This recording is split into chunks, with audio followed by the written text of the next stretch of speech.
There is a massive disconnect between the everyday person who is exposed to the news, listens to and believes what the news has to say, and the people who are trying to create change in this country back to the ideals that they believe America was all about, namely boiling down to freedom. The so-called patriot peoples, even the Tea Partiers, etc., get a really bad rap simply because, first of all, many of them do not understand what's really going on and they're going about things all wrong. But there are also some lunatics in the movement who give it a bad name.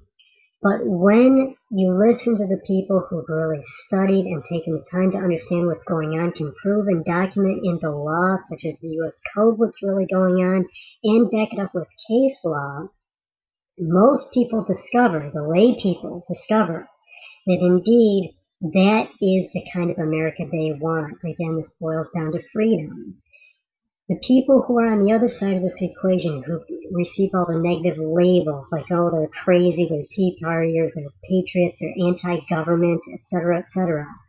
Some of these people are lunatics, and they're not people who I want to be lumped in with, but other people in this movement are awesome people who you would love if you knew them and appreciate and respect what they're doing a great, great deal, and are simply trying to show everyone what is really going on based on first-hand experience, not only with study, not only with being able to prove things in the books, but with having first-hand experience, such as in court and etc., with understanding what's really going on and what needs to change.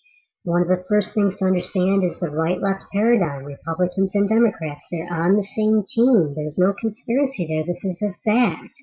If you need proof, I'll give you two excellent examples to start.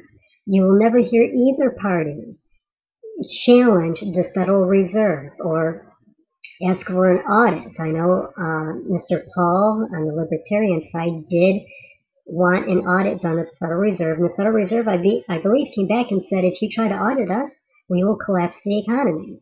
That's because the Federal Reserve is outside the jurisdiction of the United States government. They are their own entity.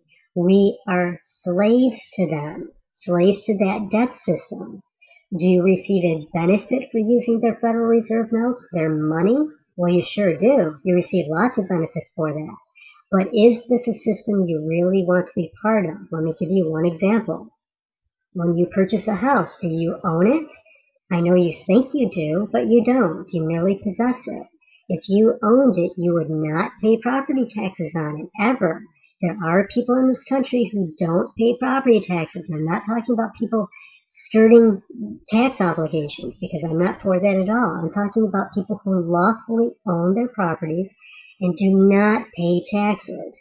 As a side note, when you understand how taxes really work, taxes aren't for public services. They are first and foremost to pay back the Federal Reserve debt.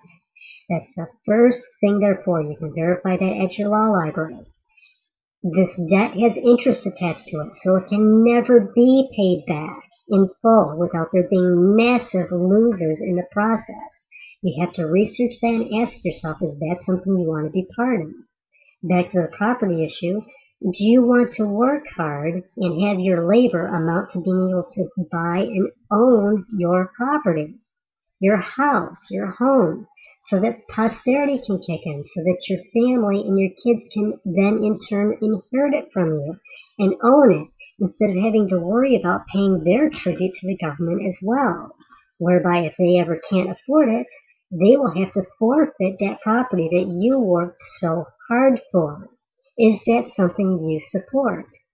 Now, these, quote, patriot people, I hate using that label because I'm lumped into that group, but I don't label myself as a patriot because there are a lot of lunatics. But listen to the people, maybe like me and others who have studied this stuff and can educate you a little bit more about what's really going on, decide if it's something that you might agree with. We want the government to stop harassing us. Traffic tickets. Did you ever see the movie Minority Report with Tom Cruise? The pre-crime. That's what traffic tickets are. You should only be going to court if there has been an injury. Now, I know we've all been brainwashed into thinking, oh, traffic tickets are for safety. We need them. That's not how things were designed to work. You don't get hauled into court until you have injured or damaged someone. And a way to prove this is that when you go to traffic court, you have to participate in multiple crimes, literal crimes, in order for that court process to even work. And then you have to pay your tribute to the town and to the state in the form of fines. The traffic ticket system is so laced with fraud and defect all over the place that the only way they can get it to work is by doing it unlawfully. And you have to participate in crimes unbeknownst to you to make it work. So using these examples, don't you believe you have the right to travel freely without being harassed for going 5 miles per hour over the speed limit? How many times do you have to break traffic laws to keep yourself safe? Have you ever thought about it like that? Don't you want the labor that you work for to be able to afford you to buy your house that your family can then inherit and keep? Whereby once it's paid off, and you don't owe anyone else a dime because you worked for it and it's done and the debt is paid for? Instead of having to pay property taxes from now until the end of the world to the king, called the Federal Reserve? I'm not anti-taxes, not at all. Everyone believes we need to pay some taxes to be able to support some public services and stuff like that, but we are overtaxed horribly on multiple levels. Go do a search for all the taxes that you have to pay. Tire tax, alcohol tax, gas tax, property tax, sales tax, income tax, state tax. I can go on and on and on. Don't you want your labor going towards you and your family instead of towards these other people? This is what this core movement is all about. This is part of it. Isn't that something you would support? Freedom and security for your family as compared to being enslaved? Now, if you doubt that you're enslaved, you had better study the 14th Amendment and understand that as a U.S. citizen, you most definitely are enslaved. You are not a free man. Of course you're not.